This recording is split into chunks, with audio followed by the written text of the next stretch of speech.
Now we take a look at news stories making headlines around the globe. Following a public backlash over the inclusion of people convicted of serious crimes, President Bola Tinubu has reviewed the controversial list of 175 convicts earlier approved for presidential pardon. A statement says the president signed new instruments of clemency, removing offenders convicted of kidnapping, drug trafficking, human trafficking, fraud, and unlawful possession of firearms. It adds that others on the old list will now have their sentences commuted instead. Arise correspondent Godfrey Eshemoge has details. The reviewed lists show that the number of beneficiaries drops from 175 to 120. Among the most notable names is that of Miriam Sanda, who was handed a death sentence for killing her husband in 2017. The government revoked the pardon earlier granted to her, changing it to 12 years in prison. 4 others had their death sentences commuted to life in prison, while 15 others were pardoned outright. The Tinubu administration's review of the presidential pardon lists means that convicts of serious crimes like kidnapping, drug trafficking, human trafficking, fraud, and illegal arms possession will no longer benefit from clemency. This may entail the government taking a tougher stance on insecurity. The decision also reflects President Tinubu's effort to distance his administration from perceptions of leniency towards corruption, insecurity, and organized crime. This balances the constitutional power of mercy with the need for accountability in serious offenses. The initial pardon list had sparked public outrage, but legal analysts say the review shows sensitivity to victims of crime and could help rebuild the trust in the justice system. By revisiting the list after public backlash, the Tinubu administration seems to have set a precedent that clemency decisions can be revisited in the interest of justice and security. Godfrey Eshemoge, Arise News.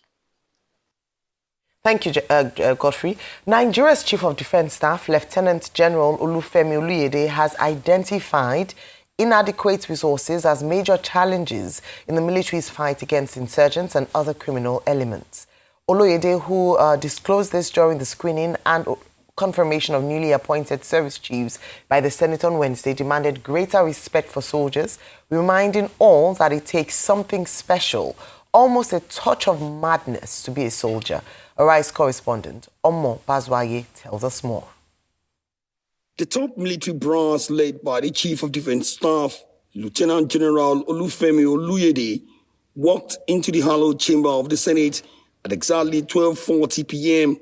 and were quickly put through the crucible. Oluyede takes the forefront, telling lawmakers that the military would require more resources, including a capacity to locally produce weapons to prosecute the wars and battles facing the country. We all know that the resources are not enough. The enablers are not enough. So it makes it very difficult to get everything required to prosecute the war against terrorism, banditry, and other sundry crimes in Nigeria. Perhaps even more profound is his bond and love for his soldiers, who he said deserve to be respected and treated better. He reminded everyone that it takes a lot, almost a touch of madness, to be a soldier. What do I mean by this? For a right-thinking fellow, when there's danger, you are expected to retreat. But for a soldier, you are expected to go forward and face that challenge. Having been previously confirmed as Chief of Army Staff just last December, Senate exempted Oluyede from the barrage of questions from senators to the remaining service chiefs.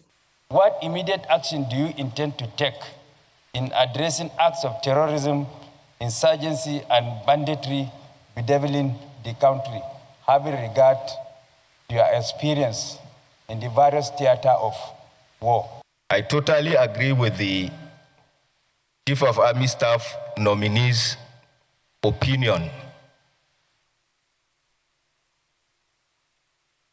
De-radicalizing the repentant criminals is a good way forward, but what of the moral burden?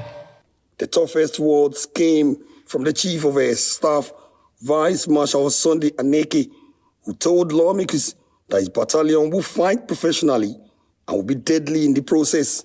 He, however, raised concerns about funding, pointing out that a missile cost as much as $100,000. And you fire these things every day. So it is not a business for the chicken-minded. The armed forces is that part of government which you must spend money and hope not to use. If you do not have it, you are a chicken waiting for the hawk to be carried.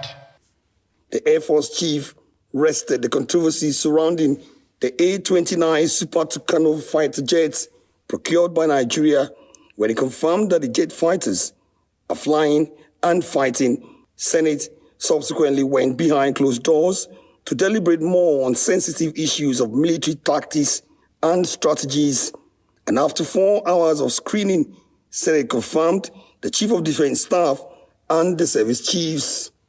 To our surprise, in spite of the fact that they are here for the armed forces, they went further to say that they want to urge the National Assembly to also protect the police forces. With the confirmation by the Senate, the new service chiefs are expected to be decorated shortly by President Bola Tinubu, marking the beginning of a significant change of baton in the Nigerian military hierarchy. Omo Bazwai, Arise News. Thank you, Omar. The Nigerian National Petroleum Company Limited, NNPC, yesterday announced that it had begun a detailed review of Nigeria's 3 petroleum refineries with a view to bringing them back online. In a post on his verified personal X handle last night, the Group Chief Executive Officer of the National Oil Company, Bayo Ujulari, stated that one of the options being explored by the NNPC is to search for technical equity partners to high-grade or repurpose the facilities. In spite of spending about $3 billion on revamping the refineries, only the 60,000 barrels per day portion of the facility worked skeletally for just a few months before packing up. The Warri refinery remained comatose weeks after it was gleefully announced to have returned to production, while the Kaduna facility never took off at all. Now, in education, the federal government has released 2.3 billion naira representing batch 8 salary and promotion arrears to universities across the country. The disbursements processed through the Office of the Accountant General of the Federation is meant to clear inherited backlogs and enhance the welfare of academic and non-academic staff in the tertiary education sector. The Minister of Education, Tunji Alausa, disclosed this while providing updates of ongoing engagements with ASU and other tertiary institution unions. He further disclosed that the federal government, through the Ministry of Finance and the Office of the Accountant General, is finalizing the release of third-party non-statutory deductions and pension remittances expected to be completed in the coming days. And now to some good news. For the first time, This Day newspaper has been listed among the top 50 brands in Nigeria as released in the 2025 edition of the annual Top 50 Brands Nigeria report. The recognition marks a major milestone for the media organization, which joins other leading corporate brands celebrated for excellence, consistency, and consumer trust. Speaking during the formal presentation of the award certificate to This Day at the newspaper's corporate office yesterday, the Chief Executive Officer and co-founder, Top 50 Brands Nigeria, Taiwo Oluboyede, said the ranking was based on a scientific model known as Brand Strength Measurement, BSM, a composite evaluation system that assesses brands' popularity, consumer sentiment, online engagement, and nationwide presence. Congratulations are in order. This Day, our sister publication, congratulations to you. And of course, the editor-in-chief of This Day newspaper, Prince Nduka Obaigbena, the Duke. Rufai, your take on these stories this morning. Good news with ASU, the updates on ASU. Finally, Mr. Bayo Ojulari is addressing the issue around the state of the refineries and what we should expect. And then going on to the stories, of course, around the service chiefs and the pardon list. Your take on these stories. Okay. First, the pardon list. Yes, some people have posted the argument that it shows that government listen. The opposition said it shows shame, not wisdom. The question we should ask, those people that have first supported the pardon by the president, can you see how funny you look today in your arguments? Because we said these things. Look at the case of Mariam Sanda and the killing. A lot of people argue that Mariam Sanda was on that list, but a man that attacked a bandit back in return in self-defense was not put on that list. Probably, I think his name is Sunday Jackson, if my memory serves me right. So when you look at it, you look at how skewed it was. You can see the end to all the funny press conferences that were held. And the father of the boy that was killed was saying, we forgive you and let it go. Thank God the blood of that man that was killed spoke. And a lot of Nigerians came up to speak. Because we won't allow this to continue in our country. I'm also happy that the president has made some reforms, that this review committee of pardons will now sit in the office of the AGF. But I think we should expand the scope of this. Let's also bring people, ordinary people, people from different, interest groups in the country to be part of this process. But most importantly this morning, those that perpetrated this heinous crime against Nigeria, those that made this government look like a joke, because correct me if I'm wrong, a pardon reversal is a shocking one for Nigeria. A number of people have debated that. So those that made this government look like a joke, those that padded the pardon list, we must see their names and we must see sanctions meted out. If we don't have accountability, we can't build a society. The problem with Nigeria is we're trying to build a society without accountability. It will not work. Like somebody will say, if he didn't day, he didn't day. If accountability no day, Nigeria cannot day. So please, Attorney General, we'd like to see the names of those people. And people involved in that committee, heads must roll. NNPC, what money did they want again? To fleece Nigerians like they've been fleecing Nigerians. But we told them that those refineries were not going to work. We told them. But they went ahead. Just like the way they deceived Yaradua.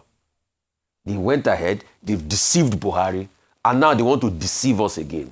They want technical partners. Oh, yes.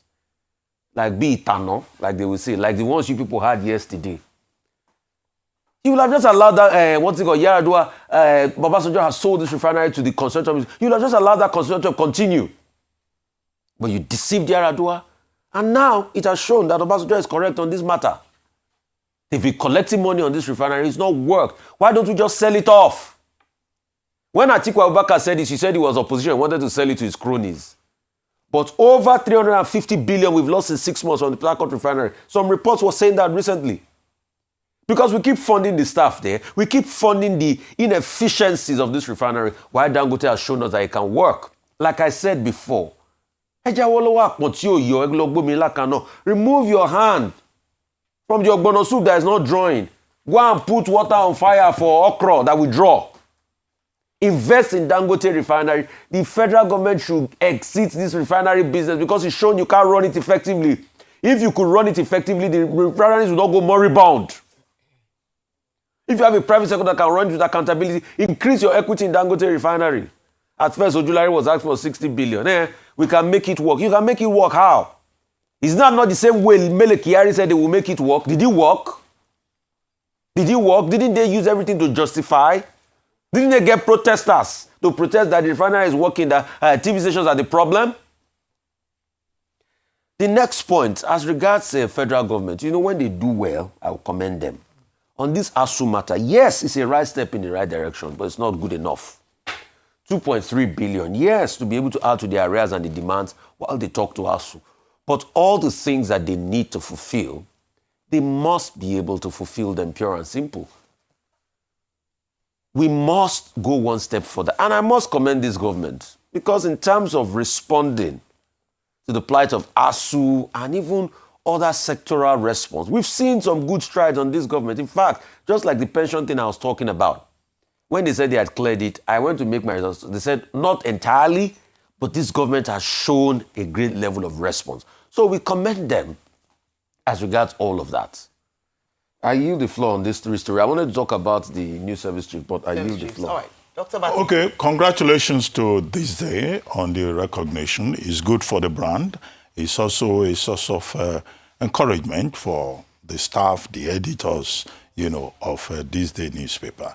And I think, it's been celebrated deservedly, justifiably. Now, to go quickly to NNPC. NNPC cumulatively has spent, in one account, $3 billion. In another account, a total of $18 billion. Some people put the figure even higher than that, to rehabilitate the refineries in Kaduna, Warri, and Port Harcourt. The one in Port Harcourt, they said they did a technical completion. Now, it produced about 60,000 barrels per day for a few weeks, and then it collapsed. The one in Warri never worked at all, money down the drain. The one in Kaduna never worked at all, money down the drain. And while they were doing that monkey business with the refineries and wasting taxpayers' money, a private investor, Aliko Dangote, came up and spent $20 billion to deliver the largest single-train refinery in the world. But the Nigerian government was wasting almost or more than the same amount, and they could not produce anything. Now, we have a new GMD of NNPCL, Engineer Bayo Ojulari, and he doesn't seem to have, clarity in terms of what he wants to do. First, when he got there, he said, we're going to revive the refineries. Secondly, he came and said, we're going to look for, a way to revive, to sell off the refineries. Then he has changed his mind now. He says they are looking for technical equity partners. Look, I've argued before on this desk that the best thing that they can do is to sell those 3 refineries as scrap and let the private sector take over. If you sell to the private sector, you will even deepen competition in the oil and gas business.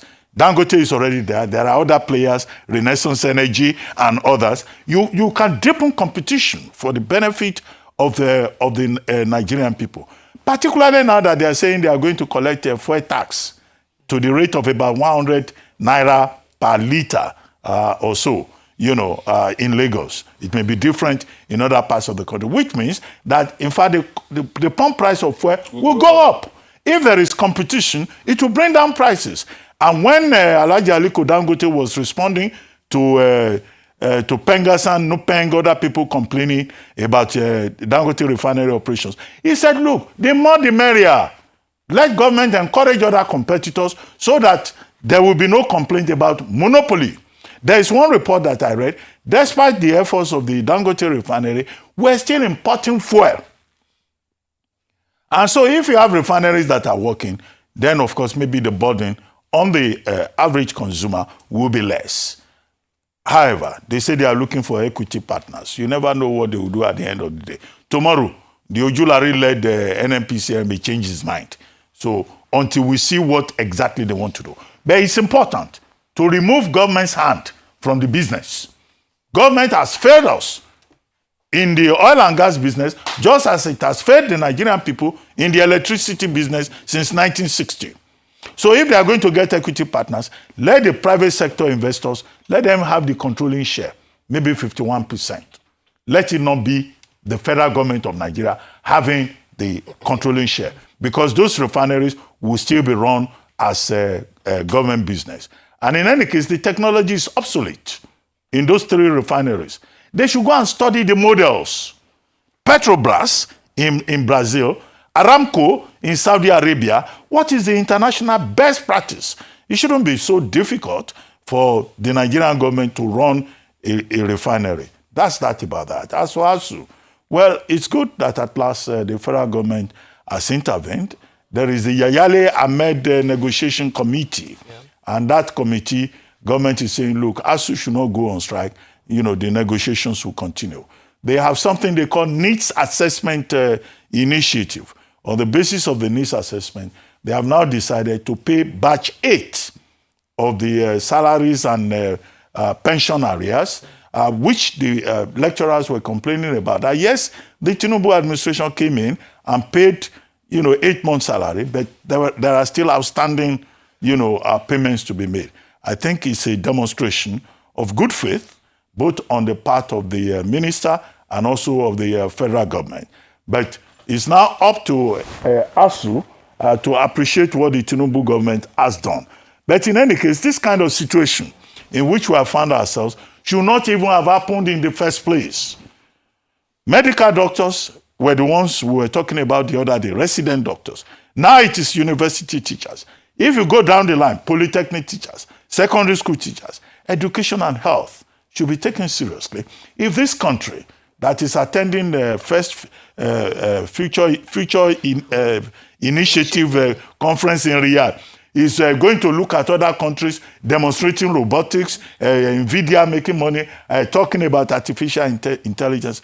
If you don't have a strong education sector, you cannot have the workforce of the future that can compete and promote and position Nigeria effectively. As for the pardon list, very quickly, 175 names on the original list. I even queried that. I said, why 175? Some, sophomore kind of attitude, some funny behavior. So because it's section 175, you must also have 175 people on the list of pardon. You don't have empirical facts. Well, section 175 is where the presidency derives its power from. Yes. So why did they first pardon 175? No, you don't have empirical facts. It's a very simplistic. You don't have proof. Sophomoric way of reasoning. Creative. However, they've now reduced that to 120. They now say 15 will be pardoned. 15 will get clemency. The remaining number will get commutal of sentence. I think 86, right? 86 getting commutal of sentence. So in all, you now have about 120 on that particular list. Now, it is medicine after death. This is what they should have done originally, due diligence. The president went to the Council of State. He got the support of the Council of State, even if the Council of State is an advisory body. Then the Attorney General of the Federation tried to do damage control and said, look, before we gazette this, on the basis of public outcry and public reaction, we will take another look and we will do the needful. No, it's messing after that, because if there had been due diligence, this is what they should have done previously. Now they have removed all the drug-related offenders, the fraudsters, who should not have been on the list in the first place. So this is a price you pay. It's not just about responding to public outcry. In the future, I think there must be a way of involving civil society in assessing the list before it is even taken to the Council of State, before it is even made public. Now they say the Secretariat for the Prerogative of Mercy has been moved from the Ministry of Special Duties to the Federal Ministry of Justice. But the Attorney General of the Federation was the chairman of that committee on the Prerogative of Mercy. So it's not just about moving the Secretariat.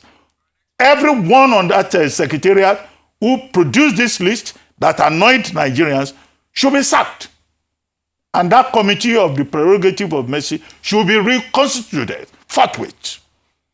And then, where sanctions must apply, those persons who embarrass the president, because this is clearly an embarrassment. And that's why the opposition parties are saying this is shameful, this is shocking.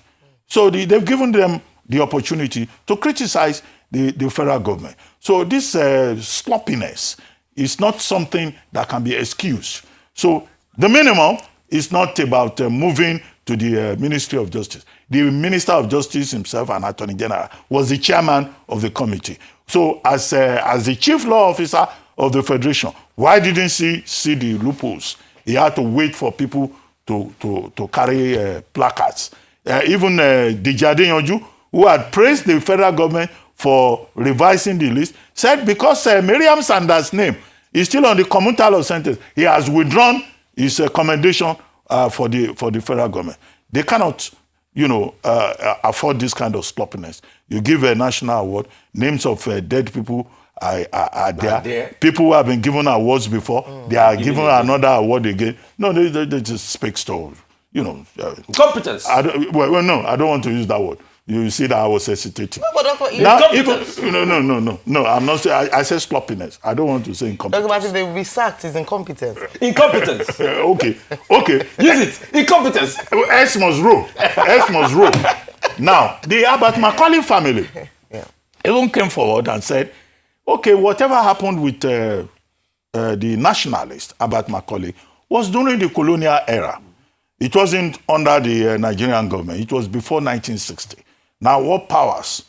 From where does the Nigerian government derive its powers to say they are pardoning Abat Macaulay? The family says, no, our father is not a common offender or criminal. He was a nationalist. If anything, he deserves to be given national honor. But in the reconsideration, the federal government did not look at that. I think it's something they can revisit. They can correct one mistake and then correct another mistake, since it seems to be a recurring pattern. All right, thank you, Dr. Bata. I'll start from that, but before I go to the pardon, you didn't finish your analysis on the this day one because you did not mention implications following the congratulatory message to this day newspaper on that, on that recognition. Absolutely. So let me add to that. In Dr. Bati's words, there shall be and must be implications, but a job well done and well-deserved recognition for This Day Group, This Day newspaper, and like I mentioned earlier on, the editor-in-chief. Now, let's talk about the news that a number of people have been talking about, and this morning, of course, opinions are divided. So let me look at it from both sides of the opinion, divide. One is that, it's a good move. It shows that the president is a listening president. We've seen in recent times whereby decisions have been made. It wasn't yet final, according to what the Attorney General of the Federation had said. And following public outcry, in his fashion on style, he decided to go back and look at that list and did the needful. So on that hand, some people have argued that we should actually praise the president for this move. On the other hand, the other divide would say that actually, in the words of Frank Shaibu, who was speaking on behalf of his principal, Alhaji Atiku Abubakar, who is in the opposition, that who thought it was a brilliant idea to reward crime and betray justice? Who signed off on such national embarrassment? This is what he asked. And he said a number of Nigerians would be asking this question as well. And I'm sure a number of people watching are also asking, like even Dr. Bati, you asked this morning, that the people that caused this national embarrassment ought to face full consequence for that. But let me even mention some of the primary players, at least based on what has been said beyond the committee. This pardon was under the Special Duties Ministry. The Minister of Special Duties currently is Honorable Zephaniah Jisalo. A number of people might not even know that name because he's remained largely silent in the background. We haven't heard much from him. But under his ministry, this kind of abnormality, absurdity, embarrassment, disgrace, whatever name you want to call it, happened in this administration. I believe that he has a case to answer. And perhaps the coordinating the special advisor on coordination or policy coordination should look into this in rating the ministers. And I believe that it's high time the president also looked at his inner, they call them the kitchen cabinets, because there have been a number of directions that have been reversed, advice that was given that was said to be faulty based on public outcry afterwards. It's high time, because it then gives speculations or causes speculation for the kind of people that have the ears of the president or the kind of team that the president has. Recall that before, during his campaign, he had talked about the strength of his ability to identify talent and put talent in the right position. Therefore, he was going to harness that opportunity and really do good work for Nigeria. This hasn't happened. Another thing would also be even to x-ray again the role of the Council of State. I say this because 3 weeks ago when the announcement was made, it was following a meeting of the Council of State where the governor of Kaduna State, Uba Sani, had spoken on their behalf and said that this pardon list, and he had said was in the interest of justice and fairness, and also perhaps to decongest the Nigerian Correctional Service. Maybe we need to rethink their role, because does it mean that there are speculations around decisions that are okayed by the Council of State? Yes, they don't have executive powers, but they have an advisory power. So either one or two things happened. There was advice given to the president that he didn't listen to because he has the ultimate final say, or they all, yes sir, yes sir, yes sir, and then this kind of national embarrassment happened. For those who might want to know the composition of the Council of State, it's the president who chairs, the vice president, all former presidents and heads of government. It's important to note that at that particular meeting, former President Obasanjo, Jonathan, and Gowon were not present at that meeting. All former Chief Justices of Nigeria, the Senate President, the Speaker of the House of Representatives, all governors of the state, the Attorney General of the Federation they make up the Council of State. And even though, like I said earlier on, they don't have executive power, they okayed the decision. Did they look through the list? Were they aware of what the list was about? Or is the Council of State just a rubber stamp for anything the president says, we okay it? I say it because they've also okayed the service chiefs. They are also going to be the ones to okay the National Honors List. Should we be wary of the decisions that the Council of State okays? I think that's another thing to watch out for, because the president cannot act unilaterally. He cannot act by himself. He should have a team of advisors who are qualified in that regard and whom he can trust to give him good advice to know, so that we are able to avoid embarrassments like this. Now, moving on to other stories. ASUU, I think this is an important story. I say this because when ASUU called off its strike, they said they did it in good faith because the government showed good faith, and they trusted that, unlike previous negotiations, this government was serious about their demands. And just a few weeks later, we see that in true fashion and truth to their word, the government has acted in good faith. In previous administrations, they have gone to the negotiation table with almost nothing to show for it. It is important to mention that these arrears were inherited from previous administrations, and the Tinubu administration has done well to pay some of these backlogs, and this speaks well for, other sectors that have been termed to be critical, including the resident doctors. And I make bold again, based on this trend, to speak up for them and say that the Tinubu administration has done well with the police force, with the pensions, now with ASUU. Can they also ensure that that doctors and the medical, health sector in Nigeria is given good and close attention to, so that the resident doctors do not embark on the strike they have threatened to do from the 1st of November.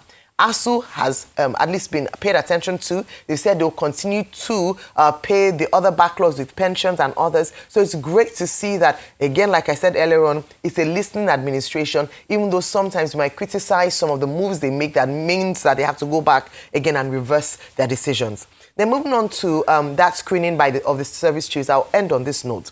I think it's very important and instructive, that statement around the cost. It wasn't just the Air Vice Marshal that said, the Chief of Air Staff that said it.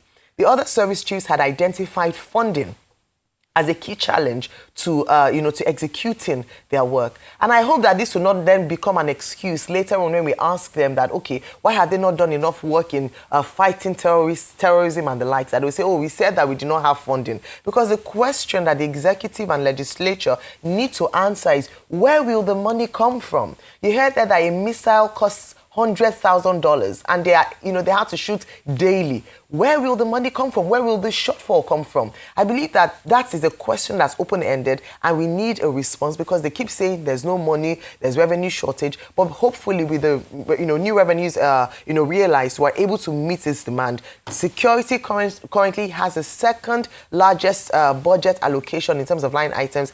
Debt servicing, security, education, health are the priority areas according to the 2025 budget. So I feel that this is quite important to look into, and not just see that as an excuse for them not to actually do what they have been appointed to do.